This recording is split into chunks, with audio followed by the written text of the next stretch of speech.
Hello my beautiful lovelies, welcome back to another video. Today I am continuing the second night of the Lake of Voices. Now last time, if you remember, I made all the characters survive the night, which is apparently very rare, but in doing so we had to leave one of the strangers out to die that was lost with no lantern. It was either risk bringing him along with us or we just do all that. So, today we are going to continue off where we started and try and survive the second night back home.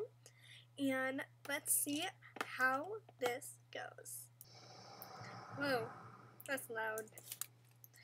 Gradually, my consciousness began to include the world again. I did a few standard warm-up stretches, testing my mind and body. I don't know how long it's been, but I feel like I have regained enough of my wits to continue on. I need to make sure everything is alright.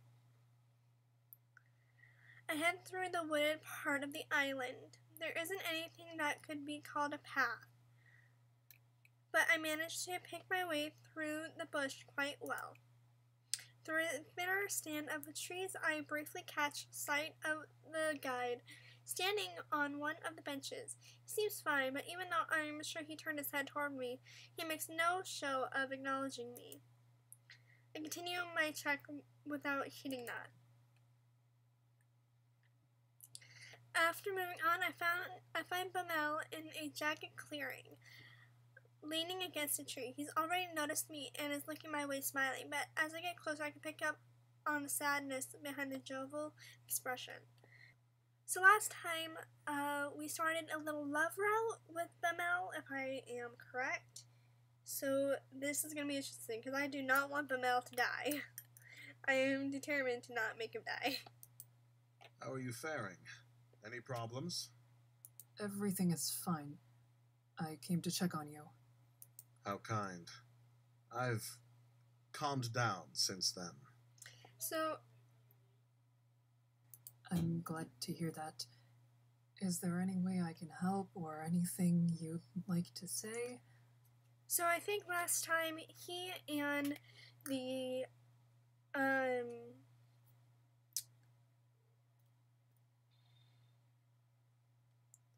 tour guide got into it a little bit, and so did the girl, Mabel, I think it's her name, I could be wrong,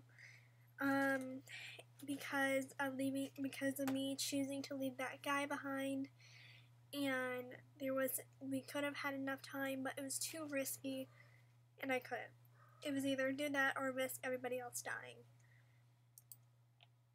He raises an eyebrow at that. His grin becomes markedly playful. I didn't expect to see you so worried about me, Kika. I have to force myself not to avert my eyes at that comment.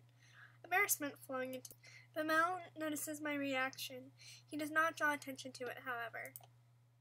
Instead, he throws his arms out wide with a sore expression. Have you seen the guide?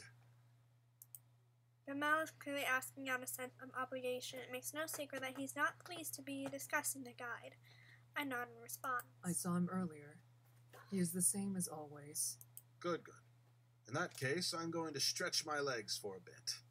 I feel stiff from standing in one place for so long. I bid him a brief goodbye, but Mel leaves as he departs. When I step into another clearing, I notice Margaret is her name, sitting quietly at the base of the tree.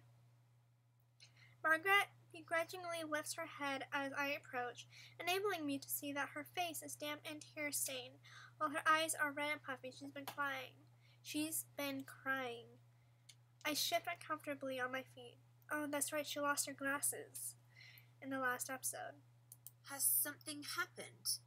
Everything is fine. I came to check on you. Well, that's nice. She speaks somewhat curtly, but at least she no longer seems as depressed. I'm happy to report that everything's in order on this front. I'm glad.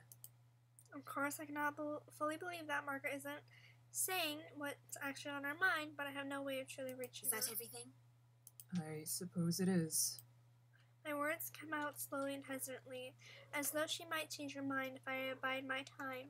I want to do more, but I cannot think of what else I can do for her. Then goodbye. If you need anything, I will be close by. Yes, thank you. I'm sure I'll see you soon. So last time, she slowly grew on to me. I did not like her. I was honestly willing to sacrifice her to the beings in the water that are creepy as hell. But she's slowly growing on to me, so I guess I can survive. Her response is sincere. It is enough to ease some of worry. I smile, though, weakly. With nothing else to say, I take my leave. I find that I've been pacing back and forth for quite some time. I finished my check a while ago, so now I have nothing left to do but aimlessly wonder. I've overcome restless. This island may be safer than the bridges, but this is far from enough to ease the mind. I quietly sigh and decide to wait on my own. If I go back now, whoever I encounter will know that I don't want to be alone. That is more troubling than simply staying where I am. I sit down and silently listen to the ambience of the island as I wait for time to pass. I can only hope that this will be... I can only hope this will all end before I can no longer keep myself together. The sun begins to descend in the sky and the light starts to fade into the fog. I feel relieved that it is almost time to leave this island. A chill slips through my spine at the thought of what comes next, however. But Mel and Margaret soon arrive. Upon seeing me, she tries her best to greet me, though it's clear she's not doing well. But Mel gives me a half smile as he waves. Hello, Kika. Hello there. Hi. I wave back at them and walk over. I'm glad they are here. I don't want to be alone any longer. Hello. The atmosphere grows tense as the quiet stretches on. Margaret shifts around, but Mel seems torn between saying something and keeping the silence. Before too long, the guide arrives. His presence snuffs out all chance of conversing definitely. I keep my focus on steadying my breath, bracing myself for what's ahead. All of us is in uncomfortable silence until nightfall. We silently stand as one, forming a sigil of sorts. Our remaining lanterns illuminate the dark, prepared for tonight's journey. And yet the way forward does not appear. The bridges haven't risen from the depths. I glance to my side. The guide doesn't look at all pleased. The corners of his mouth have a harshly bent as he briefly loses himself to heavy thoughts. We must go to the shore. He doesn't offer an explanation for why. Instead, he goes on without us. I follow after the guide, my forehead creasing with swelling worry.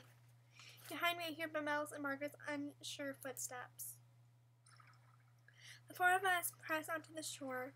The dark waters lap at the edges of sand, and as expected, the maze is still hidden beneath the surface.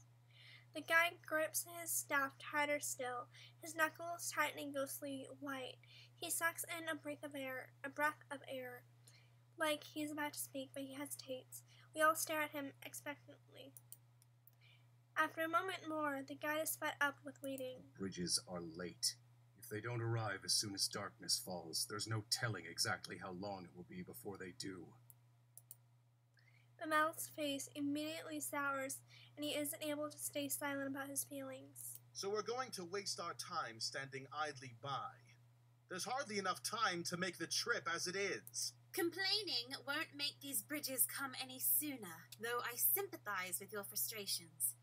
The wait had already been tense as it was. Yeah. Not knowing how much longer it will last makes it that much more dreadful. Time is by far the least of our worries. On the bridges we are constantly moving, which makes it easier to avoid the prowlers. However, this island does not offer that luxury. We're trapped here. Body goes rigid as his words sink in. More importantly, the bridges are raised above the waters. Nixie have difficulties pulling themselves up onto the bridges. The soft sloping of the shore will allow far more prowlers to drag themselves towards us. Not all will be as dangerous as the ones we've encountered thus far. However, we could easily be overwhelmed. A pit forms deep in my stomach. I stare at him, aghast. I had no idea the situation was that dire. I glance at the water line to the trees. What I'm looking for, I don't know. A sign of what might be to come, perhaps? I wonder if those fires had anything to do with this. Bamel's words are biting as he wonders aloud. The guide answers Bamel, firmly wanting to put an end to this speculation. No. Whatever magic controlling the bridges is inconsistent. Humans haven't found a way to impact it. We can only do temporary physical damage to the boards. Bamel is displeased. Margaret moves into discussion, her mood is rapidly declining as well. Then what should we do? We shouldn't stay on the shore if the monsters could be coming towards us at any moment. The guy closes his eyes and suddenly looks very worn down. Staying in the center of the island is the safest option. However, there's the risk that we may not be able to reach the bridges when they do rise. Prowlers could have taken full control of the shore by then. Remaining here with our lanterns will ensure the prowlers cannot move freely. That's true. My brows involuntarily knit together. I don't like the sound of taking additional risks in an area that is already so dangerous, but our options are thin. I will not be kept on this island for another day, so the shore is where I will be. You may wait at the edge of the forest, or even at the center of the island if you fear being attacked. If the prowlers come between us and you fail to make it to the bridges, I will leave you behind. So you're making me do a choice where we either stay with you, and when the bridges rise, we leave on time and hurry the fuck out of here, or we go where it's more safer, but if the bridges rises and there's so many prowlers, then we will be left behind. Bro. Bamel spits hateful under his breath. Of course you would. We have to stay by him. He knows the bridges more than any of us. True, generosity is not something I would expect from the guide, but that is not the conversation we need to have at this moment. The guide has made his decision, and we must make ours. If you were staying by the shore, perhaps I could be positioned somewhat further back from you, and then the others could stay further back still. That would keep us safer, without having any major gaps of darkness between us and the shore. Good suggestion, Kika. I'd say that's likely our best option, and we don't have time to come up with any other way regardless. Settled on the matter, the three of us begin to move away from the guide. He pays little attention to us, instead silently fixing his eyes on the water. Take my place in the middle of the shore, while Mel and Margaret hover close to the island's core, to the line between dirt and sand. After getting a sense of where they are, I turn my gaze ahead. Oh, the prowlers are coming. At first, I think I'm being fooled by the fog. There are several white dots playing along the edges of the water. Dark globes begin to surface, and I see them for what they are. So many white dripping eyes, gleaming sharply against their pitch-black bodies, as the Nixie bob up and down. They surface and disappear in a loop, each time more sets of eyes and closer surveying us more intently. Then they cackle. The sound is atrocious, gurgling, then turning high-pitched as they seem to take full stock of us. The lights in their eyes somehow seem brighter as the first of the Nixie dig their claws into the sand and begin dragging themselves upon the shore, and plant my feet firmer. A shrill shriek pierces the air, accompanied by a telltale hiss. I whip my head backwards toward the sound, only to be greeted by a coal-black darkness. I cry out desperately to the void where Margaret and Bamel stood. What happened? The silence then, the best sound possible. Margaret's voice replies, albeit shakily. There was a prowler in the woods. I didn't notice it until it was already too close to me. I dropped my lantern when I saw it. The light was enough to drive it away, but now it's gone. Shh. I swam my head back to make sure the shore is still clear before I sprint over to release them from the darkness with my own light. Margaret stares down at the ground dejectedly when I arrive, but Mal has his hand placed on her I didn't shoulder. see the thing either. The monster blended in far too well with the dark, crooked trees of this place. He gives me a sad smile as I approach the two closer. We can make a small fire for light. Margaret sniffs loudly. That may work for now, but what will we do once we're back on the bridges? We will manage. I speak firmly, trying to assure her. I can't even guess how effective the attempt was. But Mal begins to gather dry twigs, stones, and grass to craft a fire with. Margaret moves to help him, though she still looks terribly upset. I feel awful. It wasn't her fault. We dig a few inches down into the sand soil before making an edging with the rocks to stop the fire from giving us a repeat of last night. I layer the fuel quickly and light a match at the base of the pit. Margaret stokes the fire with Bamel's feeding and twigs. The grass ignites easily and showers the area with enough light to keep anything else that may be lurking in the forest at bay. I release a discreet sigh. We're truly lucky that no one was injured or lost during the ordeal. I keep that thought to myself, however, hearing it would only make Margaret feel worse. You should go back to your position, Kika. It will all be for nothing if we can't make it onto the bridges in the first place. Right. I force myself to sound bold. We're going to get through this. Margaret attempts to smile at me, and Bamel waves as I cautiously back up to my original position. I return my full focus onto the shore. As we feared, this is becoming a pressing situation. More prowlers rose from the waters, while my attention was on those two. They surrounded the guide on both sides. The only way to gain distance from them would be to delve further into the island, yet the guide shows no sign of giving up his position. He remains where he is, resolving to keep all the monsters near him in his sight. I grow more unnerved the longer I watch this. The guide seems impervious to the danger of Sinlos. This is the first case where I can't tell whether he will continue to be fine, as always, or not. It's a distressing notion. As I creep over closer, I can't stay silent any longer. Your safety is most important. Consider retreating. He doesn't face me but replies. I cannot do that. Nixie recognized signs of weakness. Backing away will only increase the odds of them attacking. I grip my lantern tighter as I swallow hard. What can I do? As if to answer my own question, a thought whispers into my mind, and I look down at the lantern in my hand. I could throw it, as long as I don't let it go too far down the shore. It doesn't seem possible that Nix could take it. But if I do lose the lantern, especially after Margaret losing hers only moments ago, then watch.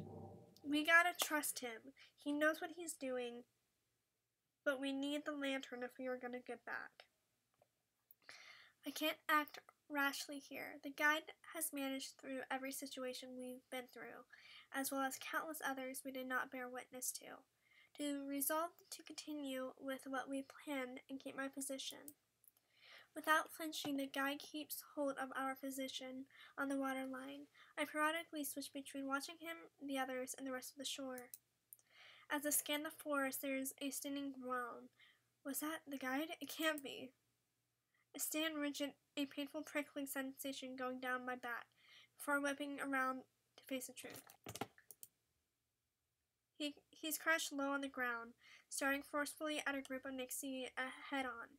There is a whole other group of monsters rapidly crawling back to the water. Hey! I step forward with a shout, but he puts one hand to halt me. I do not go further. I and those creatures emotionally watch for what he will do. His fingers curl tightly around the upper half of his staff. With great effort, he begins to rise to his unstable feet. The moment he is fully upright, the guide aggressively swings his lantern at the encroaching Nixie.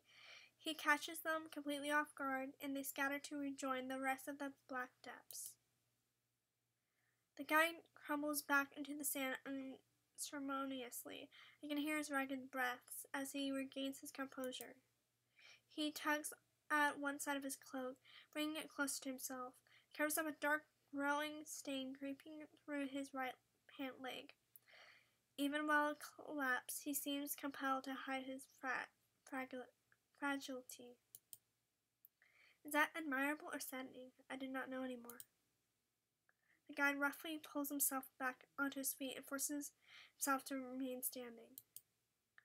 The rest of us must remain strong as well if we are to survive this night. Gripping my lantern, I watch over everything and everyone in sight vigilantly. After an untold period of time, the waters begin to stir. There's an unusual gurgling, a sound I never thought I would be able to leave to hear. Slowly crinkling, the bridges make their nightly appearance. Sinlos is an overwhelming, cruel environment. This island had felt like a safe haven for such a short time ago, but that was been twisted to the point where I'm grateful for a chance to return to the maze, and we may not even reach that. More nixies are breaching from the waters and wrenching themselves onto the sand. The guide signals to all of us. We have to leave! Thanks to his position on the shore, the guide is able to board the bridges without confrontation. For the rest of us, however, the nixies begin to crowd the opening. It appears they want to get on themselves. We have desperately little time before they get off from the guide. I look at my lantern. Will this light alone be enough to cause them to disperse? Come on! Margaret's short cuts straight through my thoughts. Whoa, what are you doing? What are you doing? She advancingly towards me, holding a heavy stick with the end of set afire as she makeshift torch. The sight is striking. It won't last long! We need to get through now! She needs not more to say, and the three of us push our way forward.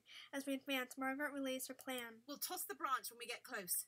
The smoke spewing off this thing is making it even harder to see than usual. So you tell me when it's time, Kika. Oh, God. I can do that. The shore approaches closer and closer, and every single one of the nixies turn their attention towards our small group. Now, after alerting Margaret, she gives her all to hurl the flame ahead of us while avoiding setting the bridge itself on fire. The monster flee from the torch. A path is clear. We waste not a moment sprinting towards the bridges. Oh my God, I timed that perfectly! With the others near my side, I amble back into the maze. We don't stop until there is a considerable distance between us and the shore. It is there that we encounter the guide. Pausing his figure, I hide a sigh of relief. We haven't been left behind. Our arrival doesn't change the guide's empty expression. He doesn't say or do anything, instead allowing all of us to catch our breath. But Mel starts to laugh incredulously through the uneven breaths. Such recklessness. I can hardly believe it worked. Margaret chimes in, equally amazed and exhausted. I don't know how we managed to do nothing wrong. That feels far more fitting for this journey. Yes, you could have burnt your fingertips off. Or perhaps the bridges could have gone up in flames. Yeah, Margaret looks at him curiously, but Mal gives her a wink. That would have been the outcome if I was handling the torch, you think? Yeah. Margaret's lips quirk into a smirk. Yes. We treasure the moment of triumph for a little more before the guide ends with silence. We need to start walking. We've already lost much time as it is. Almost as soon as he finishes his statement, he stumbles, nearly falling back down. His hands slip down the shaft of his staff as he sinks to the ground. He gasps under his breath. Are you all right? Is there anything we can do? I don't have much, but I could still clean and wrap it. Taking a few hurried steps, I reach my hand out towards him, which he crawls away like a barn cat. He turns his gaze up to me and shakes his head. I tended to it myself when you were still on the shore. Moments tick by as I stare at him, growing ever more nervous. As horrible as his injury is, the larger situation at play is dire for all. This is the weight bearing down on each of us, threatening to bring the entire group to its knees rather than only our lead. We can't stay here. Are you able to walk? He eyes his feet and gritted teeth. He clenches his staff tighter. Not like this. He beats a quiet passes before he continues, his voice slightly rugged. I have a way. It will be enough to get to the other side. Shaking, he removes a hand from his staff and reaches into his cloak, searching for something. I have little other choice but to watch as he searches his pockets. The panic that we thought we passed starts creeping back in. He retrieves a small vial with a viscous liquid inside, swishing it slightly as he holds it up. I peer at it curiously. Drinking this will numb the pain. I'll be able to ignore that my leg is injured for the time being. I analyze the vial hesitantly. I'm pensive as I mull over the possible other effects it could have, something that pretend would be a miracle drug if there was no downsides along the positives. Is that safe? It must cause drowsiness or have some kind of impact on you. Not to mention, pushing your leg so hard when it's in that state could permanently ruin it. He regards me as his lips twist partly into a snarl. My leg isn't broken. It will heal without issue once I'm able to treat it. In order for that to happen, however, I need to live. I flinch slightly. He wouldn't usually snap at such a question. The pain must be truly getting to him. What about side effects? You didn't say what they were. Bamel steps in closer to the guide. His question's harsh enough to be demand. Bamel's trust in the guide has steadily declined since the first night. With the way he's acting, I cannot ignore the sense that it may come to a head before the journey is over. The guide levels a deeply unimpressed look at Bamel. He then sighs, raising the bottle up so it's more visible. He swishes it almost impatiently. It can slow reflexes and cloud the mind. Immediately, Bamel's eyes widen incredulously. Margaret quietly gasps, bringing a hand to her mouth. The guide heaves another sigh through the pain, and it makes it sound more akin to a groan. He is impatient with the group's delays as the time marches on. I will only be taking half a dose. It won't ease all of the pain. However, it will reduce the odds that I will be notably impacted by any adverse effects. I know how you feel about others coming close to you, but is that truly the best solution to a situation like this? You need to be clear-headed here. Margaret looks at the bottle and then at him skeptically. Bamel takes another heavy step forward. He makes the guide's eyes steadily.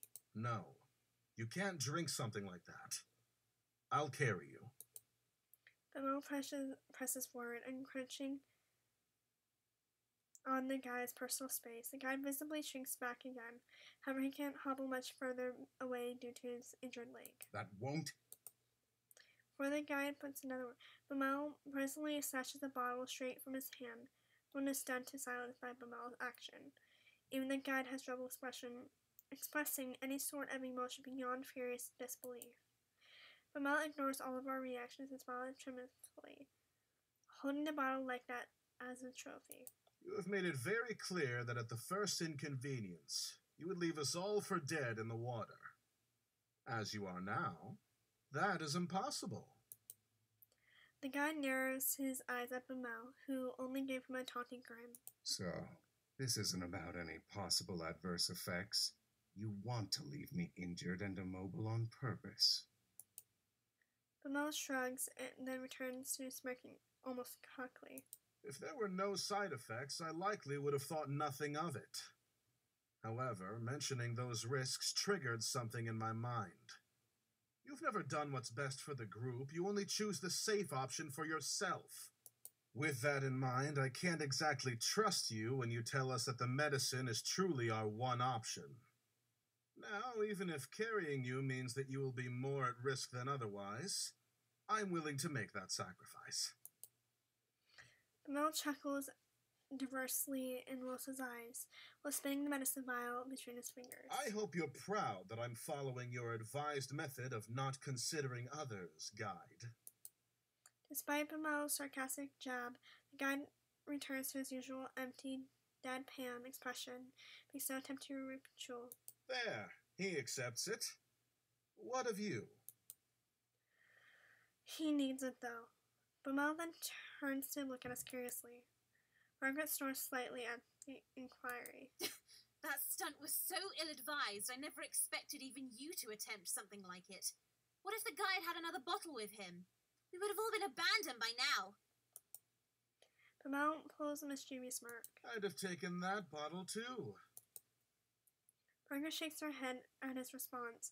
However, she doesn't seem too upset over this. She seems more at ease than she has been for some time.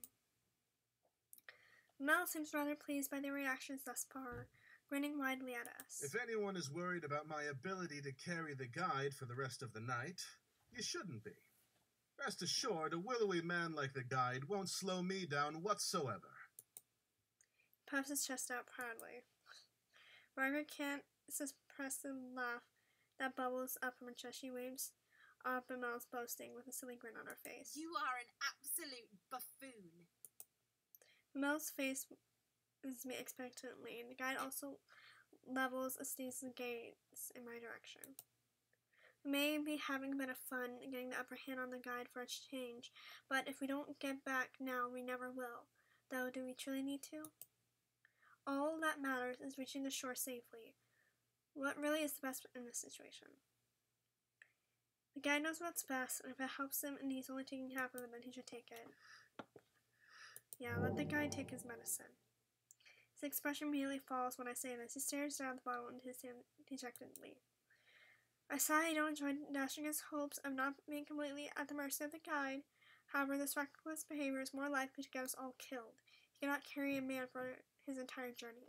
I'm aware that you have good intentions, but having a mutiny on our guide is going too far. Considering the state he is in, it's possible that his mind is clouded already because of the pain.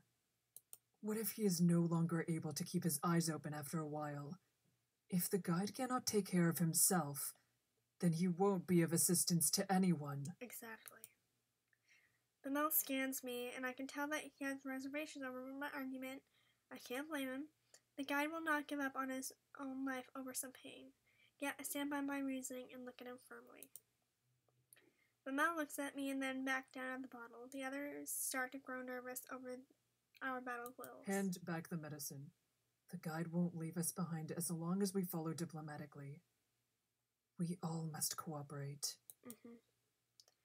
We focus our sight back on the guide, realizing he's become the center of attention. He haltingly gives us a nod.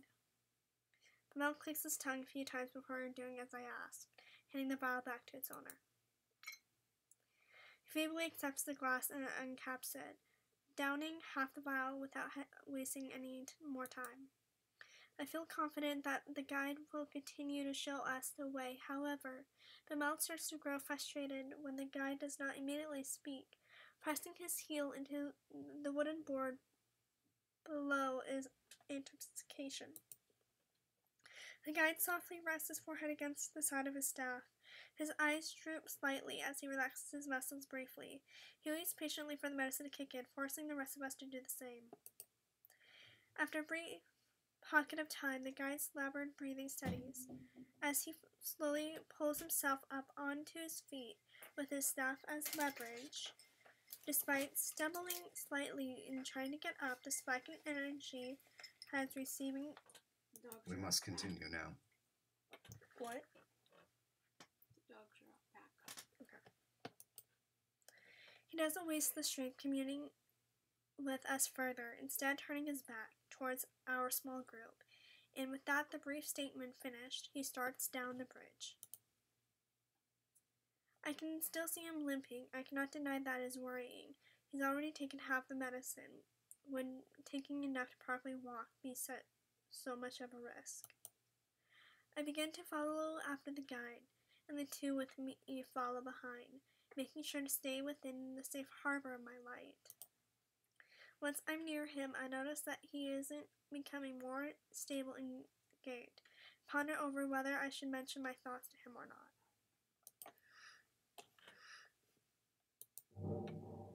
Margaret sighs in annoyance, but concedes to my suggestion. He might as well. Since he needs to stand on his own 2 feet, we have to make certain he won't suddenly keel over.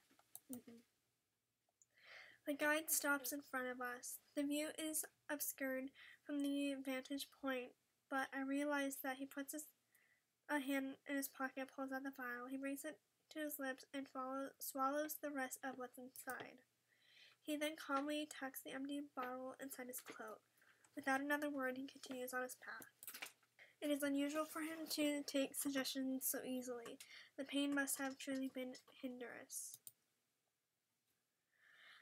We all continue our journey in silence. I watch the guide from behind and notice that slowly but surely his steps are improving. His limp becomes less and less noticeable. I feel a small wave of relief wash over me. Our group moves at a much brisker pace than the previous night. After the exchange that just took place, the mood had sunk low into a musky pool. Not a word in exchange between us. The only sound that accompany us are the whisper of the demons of the lake and the pouring of our feet hitting the wood. After some time, we encounter a strange bridge. The oddity is noticeable immediately. The boards bend inward and become far narrower than the other bridges we've come across. The guide marches forward with no hesitation, while the rest of us awkwardly halt in front of the unknown path. He smoothly glides across the bridge in the center until he effortlessly brings him to where the boards widen again. Now it's our turn, and with the only single lantern shared between us, we have to be mindful of how to cross without leaving anyone in the darkness. I will stay in the middle. One of you will lead while the other goes behind. I ponder over what position to take. The person in front can potentially stall the other or bump into us, so it seems important to send someone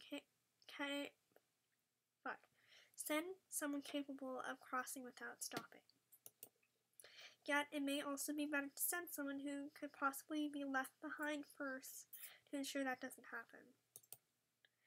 I look over to my two companions who also seem pensive over this decision. None of us want to make the wrong choice. I hope dearly to myself that we're exaggerating how dangerous crossing this thin bridge will be. If no one has an opinion on the matter, I would like to go last. It would be easier for me to match someone else's steps than to walk without a lead. But Mal nods and gives her a slight smile. If that's the case, I will gladly go first. Do you not remember the first time you did that? You got grabbed? With the ordering aside, the three of us carefully start to make our way across. First, Bamel steps into the narrow bridge. A few seconds later, I follow him, and after a pause behind me, Margaret also starts going across. As we inch our way across, something strange starts to happen. I notice the bridge starts to bend down to the right. I suddenly realize that the weight of all of us is stressing the support beams. The others have noticed as well, as sounds of alarms resound from the booth in front of me and behind. I speak in a hushed whisper, trying to remain calm. We need to focus on keeping ourselves centered. We can't let the bridge tilt. I think I've over-predicament. I can't leave Margaret behind. There's nowhere for her to go with no other source of light nearby. But Mal could try going by himself while we keep still. We aren't close enough to the guide for Bamel to remain in light completely. However, with only him moving, hopefully the bridge will remain stable enough for him to cross it quickly. With him safe on the other side, we will have an easier time keeping the bridge from bending again. I can't be sure if it's worth the risk, though. These concerns may be a knee-jerk overreaction to see a sign of danger. If all of us slowly if all of us go slowly as possible, we could still cross together. I don't want to stay here. What if it breaks? Yes, we need to move forward. If someone notices the bridge bending at all, they need to slow and tell the rest of us. Both of them nod as we begin inching our way forward. I focus my thoughts on putting the foot in front of the other, keeping my balance in check as I try to remain centered. Oh, I don't like that. Despite our best efforts, however, the bridge begins to tilt sideways once more. We can't stay in sync with one another, causing the front bridge to bend down to the left while the back twists to the right. Stop! We need to rebalance.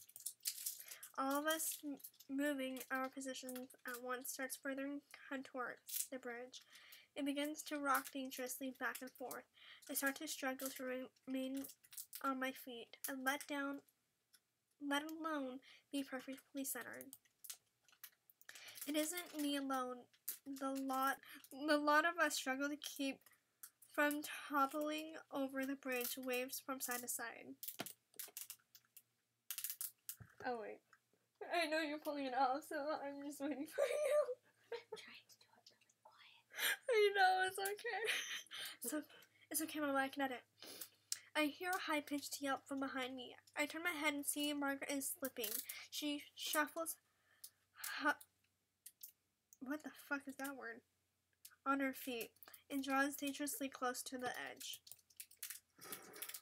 I reach a hand at her, as futile as it is. She has already lost her balance and topples over the side of the bridge completely. Margaret!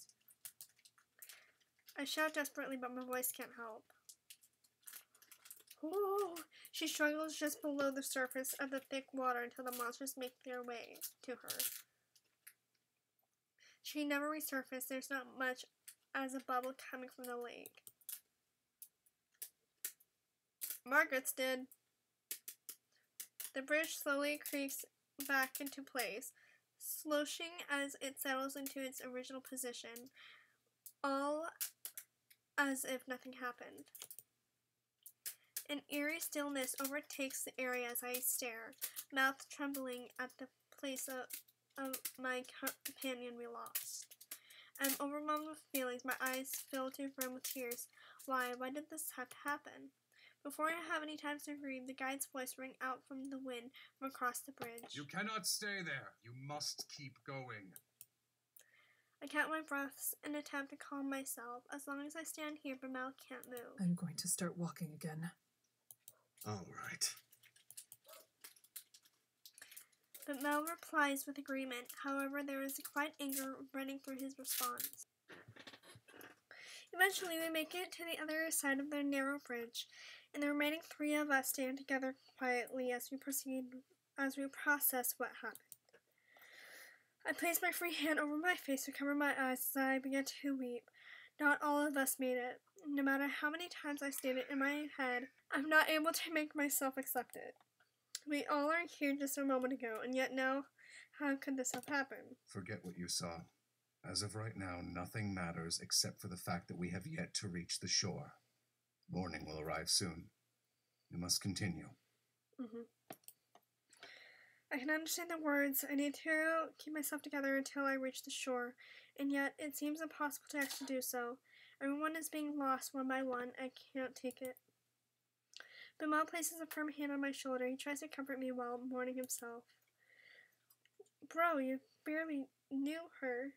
The guy taps the base of his staff into the board, not allowing us to become lost in our sorrow. Mel levels a bone-chilling glare at him. Despite this, he lightly tugs on my shoulder, urging me to keep going. I manage to make myself take a step forward. My stomach twists as we simply have to move past the death of another person for the second time. It's so cruel. Margaret was so bright, so thoughtful. Even with her teasing remarks, she had so much to offer, and it was all lost in a moment. Yeah, that happens.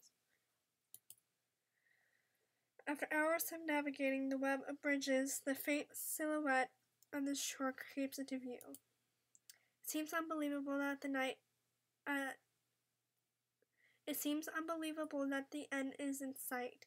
Even that wisp of hope does little to ease the ache inside me. I still feel hollow inside.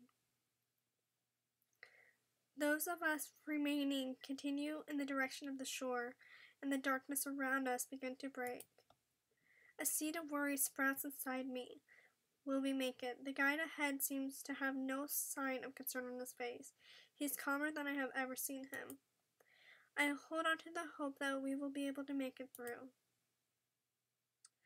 The sky above becomes tingled with red as we head down a long stretch of boards. We walk further and further into the mist before what comes into view halts my steps. A dead end. I gasp at sight. It's sunk? Why? Why did this bridge have to fall now? The shore is there. I can see it right in front of my eyes. Next to me, I hear Bamel cast beneath his breath. Is there any other path? I ask urgently, making an effort to keep myself from sounding too panicked. The guide doesn't respond or even turn to face me, just keeps staring ahead at the end of that pathway. Guide? Our way has been taken from us. We need to find another bridge before the sun rises. Listen to me. Finally, the guide stirs from the harsh calls, speaks in a distant sort of way, as if he were in a trance. This bridge didn't sink. It was never the path to the shore.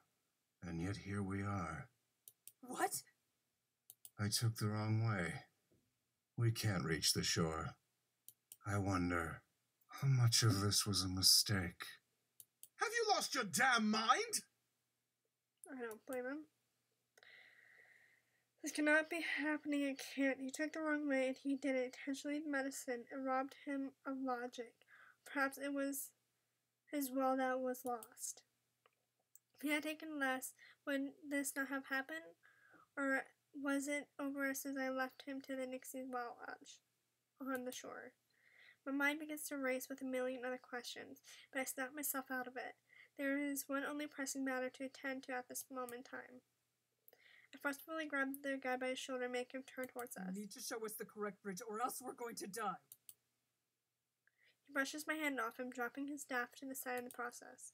Grab his wrist and try to pull him forward. He remains solidly planted on the bridge, with more strength than I anticipated, given his hazy state. Bamel rushes to my side and tosses the guide over his shoulder. He turns to me with a dire look. We need to run.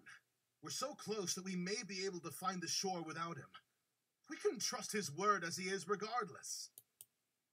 The bridge below us begins to tremble, and all I can do is nod. The both of us start to sprint across the bridges, with the guy quietly slung over Bamel's back.